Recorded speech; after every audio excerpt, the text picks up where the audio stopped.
Guys இப்போ பாருங்கள், நான் ஆட்டுக்குட்டி மேய்க்கிறதுக்கு வந்து ஏன்னா மழை பெய்யுது பாருங்கள், கிளைமேட் எப்படி இருக்குன்னு பாருங்கள். மழை வர மாதிரி இருக்கா? சரி, இப்போ நான் போகிறேன்னு சொல்லிட்டு போகிறேன். அது வருதான்னு பார்க்கலாம், பாசம் இருக்குதான்னு செக் பண்ணலாம். வெயிட் பண்ணுங்கள். இப்போ பாருங்கள், நான் போகிறேன்னு சொல்லிட்டு போகிறேன். அதை பாருங்கள். வீரா, மீனா, நான் போகிறேன், பாய். நான் போகிறேன், பாய்.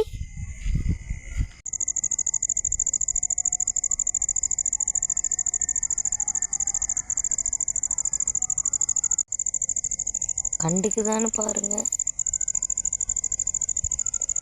பார்க்கலாம், வெயிட் பண்ணி பார்க்கலாம்.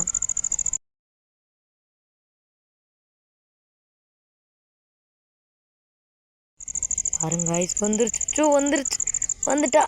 மீரா வந்துருச்சு, பார்த்தீங்களா? வந்துருச்சு, மீனாவும் வந்துருச்சு. சோச்சல்லங்க. பாருங்க ஐஸ் வந்துட்டான், இங்கே வந்துட்டான். நான் இங்கே தான் ஒளிஞ்சு நின்று இருந்தேன், வந்துட்டான். அங்கே மேய்ஞ்சிட்டு இருக்குது. பார்த்தீங்களா எவ்வளோ பாசம் இருக்குன்னு?